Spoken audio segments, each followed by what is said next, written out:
Hello. I'm making this video today because I want to talk about something that's been on my mind a lot lately. Especially with all that's been in the news with suicides and all kinds of mental health issues going around with ordinary people all over the world.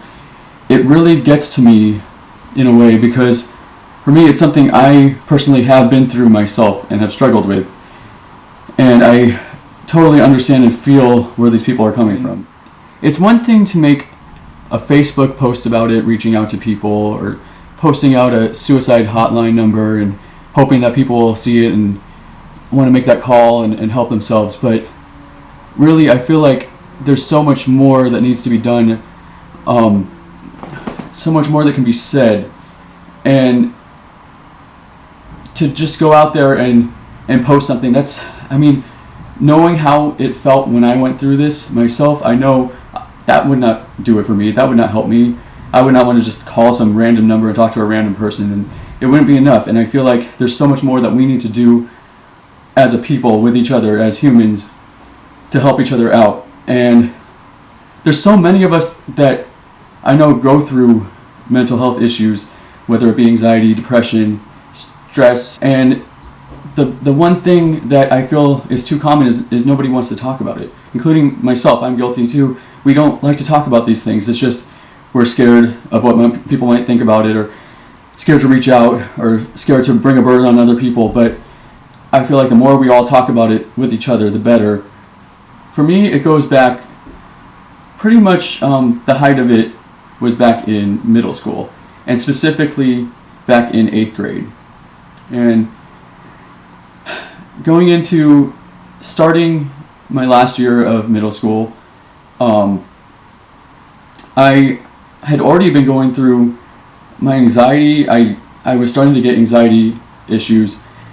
The first day of school, my anxiety was through the roof, and for some reason, I didn't even want to go to school that day. I was just feeling all nervous. I didn't feel right. It was probably one of the weirdest, most awkward times of my life. I was short. I was chubby. I had crooked teeth. I wore glasses in class. I had asthma. Like pretty much everything you can think of that would be going against me, it was. And I didn't have a lot of friends. The one thing I knew I had going for me, and the one thing that always kept me going, that made me feel good about myself, was I knew I was smart.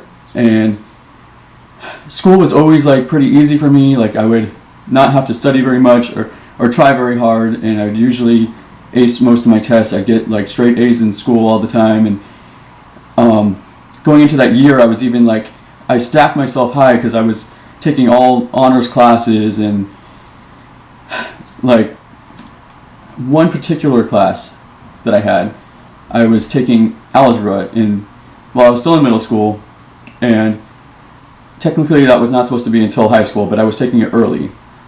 And the teacher I had for this particular class was just horrible. She was awful. And her defense to this was to make it basically, and I didn't realize this at the time, but she was basically putting it on the students, making the students feel like they weren't good. It wasn't her fault that she wasn't teaching it right. She didn't know how to teach. She shouldn't have been a teacher. And I will not mention her name or anything because she might still be out there, but to protect her. But she was just a bad teacher. And the first day of class, she said something that haunted me throughout the entire class that I took with her. She said, "This is an advanced class. You are taking algebra. If you didn't feel like you did very well in pre-algebra, or you don't feel ready for this, you should just drop the class right now. Just go in there, talk to a counselor, and tell them you want to drop the class. Because if you don't feel ready for this, you shouldn't be in this class. This is an advanced class." And I was just thinking, okay, well, I think I'm ready, but how do I know? And it just it kind of got to me. So, a little bit into the class, I didn't do well on the first test. I would come into class and she would just really quickly go over the stuff, and then I felt like I just had to figure it out on my own for the homework because she didn't really explain the lesson very well at all. And I was like, am I the only one I felt like I was the only one that felt this way. I didn't talk to a lot of people that much. I was kind of quiet in class, so I didn't have a lot of friends. So to to me, it was all on my own, and I had to just figure it out on my own. And so then one day, about a month or so into the class, she was saying, so this is the time that you should really be thinking about this, because, and I felt like she was targeting me, because at the time I had an 80% B in the class, and that was the lowest grade I had ever had in any class ever at that point. I always would be, getting straight A's or at least high B's, and an 80% in my mind just felt like awful, and I was already struggling with it. And then she goes and says, if you have an 80% in this class, consider this. You're going to be going on to Algebra 2 next year, and if you're only obtaining 80% of the material, times that 80 by 80, and you'll only be obtaining 64% of the material next year, so you'll be getting a D in that class. So if you have an 80% in this class, you should consider taking the class over again and not go on to the next level. And to me, that was, in my mind, I felt like I was failing the class, because she was saying, basically, if you have this grade, then in that sense, you're failing and you should take it over again. And all of a sudden, this is where I feel like small things like this can really, if you're already fragile mentally, they can really trigger you into some kind of spiral, because I spiraled out. All of a sudden I felt like I was failing one class. How am I stupid? Like, can I not figure this class out? What is wrong with me? I must be an idiot. I'm not smart anymore. That was the one thing I felt good about myself with. I always had a bad self-esteem about everything, and now all of a sudden I had one major thing else wrong with me. And if I couldn't pass this class, how can I pass my other classes? I must be an idiot. I'm going to fail every class. I can't do anything. All of a sudden, I was just, in my mind, I was just a complete moron. Like, I was freaking out. And on top of that, I think I got like a report card back, and I had like 2 B's and the rest A's. And my mom was joking, "Oh, why can't you just get all A's?" And I knew it was just a joke, but in my mind, I was like, she's right. Why can't I just get all A's? And so all this just kind of started adding up, and I freaked out, and I would start panicking every time I went into class, because I thought I was going to fail the next test, or I wasn't going to do well. And then I would go to another class, and I'd be thinking, okay, if I can't do well in that class, I'm going to be failing this class now too. And I couldn't concentrate in class, and it just kind of went into this big spiral that just kind of just started perpetuating things worse and worse. And then it came to a point where I would just come home and just break down, and I would come home and just start crying, like, for no reason. And really, looking back at it, there's no real explanation for it. It got to a point where I just felt like I didn't even want to go to school anymore. Like, I couldn't function in school, because every time I'd go to class, I'd just like start freaking out inside. And I didn't want to take a test, because I thought I would just fail the test. During this point, I mean, there was more to it too. I would come home and I would just be watching TV, and I would just suddenly start going into what was called a panic attack. I would sit there, and all of a sudden my heart would start racing out of nowhere, or I would feel like, that feeling like right before you take a big test, or before you're giving a big speech, or that panicky feeling that you get before a big event would just start shooting up in me and out of nowhere, and I had no idea. I was just like sitting there watching TV or doing something, or just sitting there talking to someone in my living room or whatever, and all of a sudden I couldn't just sit down anymore. My heart was racing. I had to stand up and pace around. I didn't know what was happening to me. And there'd be times I'd just come home and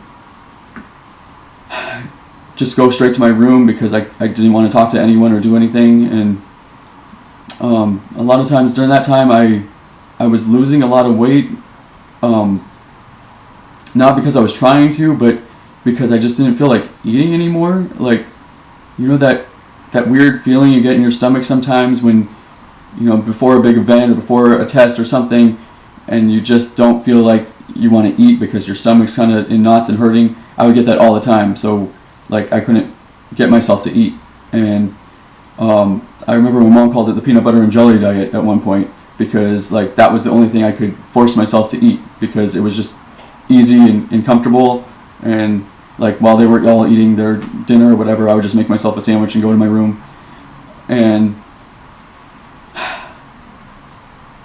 but what I realized at the time, that it really does take someone willing to understand you and just be there for you and reach out to you and help you, because everybody else didn't really get it. They didn't understand it. They would just be like, we'll just get over it, or I don't know, they didn't know how to help me. But I remember at the time my sister would actually just, when I would just go into my room at night, she would just come in and just sit with me and tell me it was going to be okay. And you know, I was just sitting there in tears for no reason at all or anything, and she didn't have to know why or anything, but she was just there for me, and she just would give me a hug and just tell me things were going to be okay. And it really did help me out and get me through it.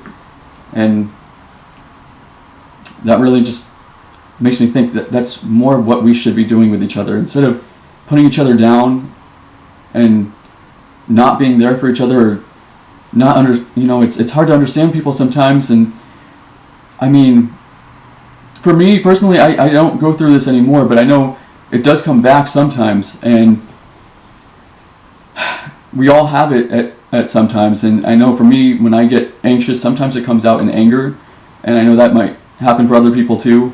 And instead of getting mad at each other for getting angry, why not just think maybe there's something else going inside that person's head, and like for me, sometimes I get anxious on the road, and that turns into road rage. Or I'll come in stressed at work, and maybe I'll snap at someone or something, and it doesn't mean that I'm like angry at you or trying to be mean or anything like that. It just comes out that way. And I feel like that could be the case with a lot of people, and maybe if we all try to understand each other a little bit better, maybe we can help each other a little more. There was a little more going on too, and it got to the point where I just felt so helpless and so hopeless that I just felt like life wasn't worth living anymore. There was nothing more for me. That my future was not going to be any better. It was just going to get worse. And if I was this bad, where I couldn't make friends, I couldn't do anything right, and now I'm stupid too, like what's the point of going on? What's the point of living? That's what would go through my head all the time. Things were not going to get better for me. I'm just going to be a failure all my life, so I might as well end it now. And those thoughts went through my head constantly. And it got to the point where the idea of death felt better than the idea of living. And so I totally get it when people go through that, because I've been through that.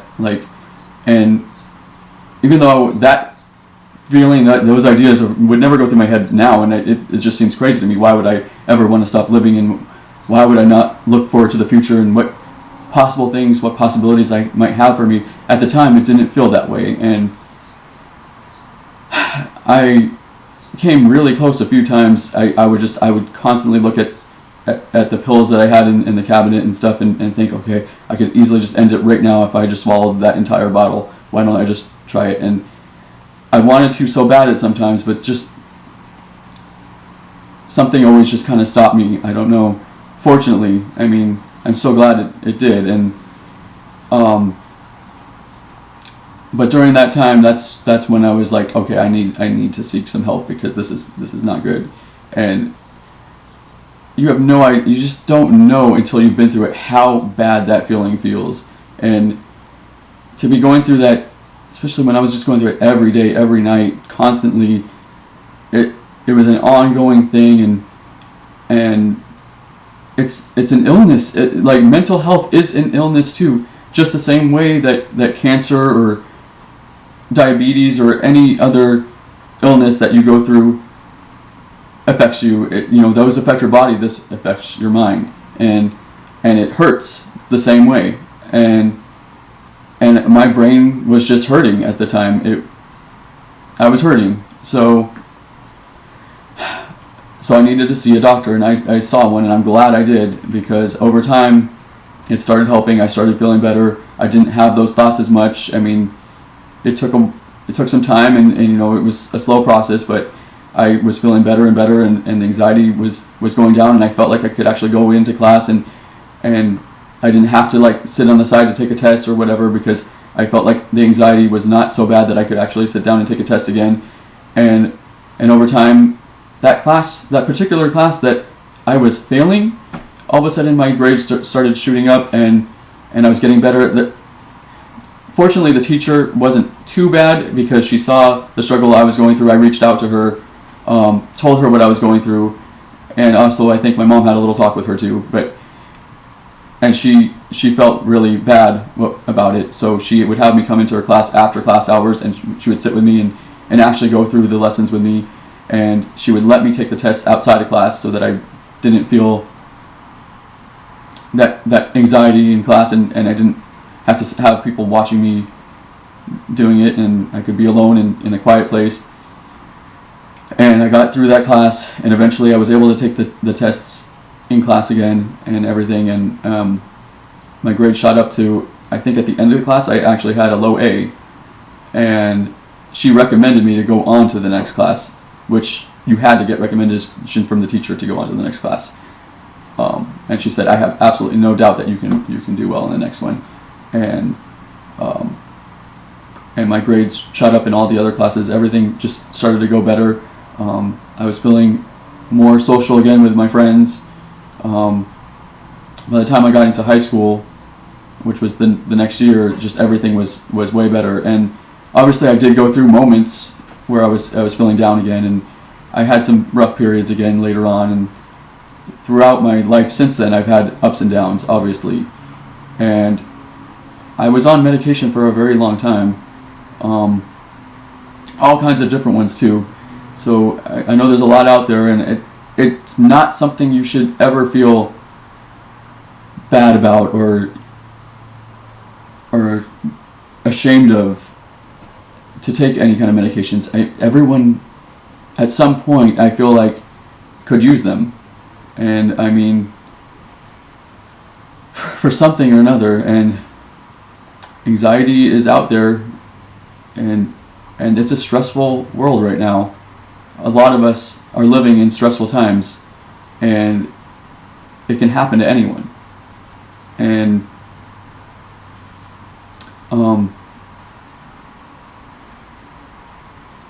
so I did take medications for a long time, and also stopped taking them at some points when I thought everything was good and I was fine, and I don't need this anymore, so why should I take it? I mean, it's just, why be addicted to a medication? So I would stop, and then of course I go right back into it again, and so I would go for like a few months of a depression again, then realize, okay, I need to go back on this medication again, and I would go back on it, and things would get better. And now I'm not on any medications though. I'm not sure why, I'm not sure how, but I stopped taking it a while back, and just got to a point in my life where it's been a while now, and I haven't felt the need to take any again. I mean, knock on wood. I know it can come back, and everyone can go through it again. It relapses just like any disease might, just like cancer. But at this point, I'm feeling good in my life, and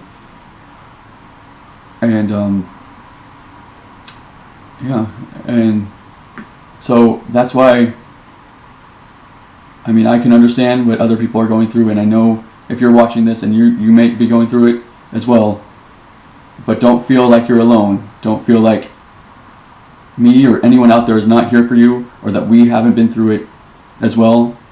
And don't feel afraid to reach out to anyone, because you might think everyone else is normal out there. You might think that nobody else goes through what you're going through, but we all have. Whether we want to admit it or not, we've all been through something. I mean, whether maybe it was just like a death in the family, or a big move, or some kind of change in our lives that brought on some unnecessary or unneeded stress, and we went through a short depression from it, or we went through anxiety or whatever. But I mean, we've all felt that, we've all been through it, some more than others, but I'm sure we can all relate to each other, and maybe we should just give it some more time and more thought to reach out to each other and help each other. And if you're feeling it yourself, don't feel afraid to reach out about it.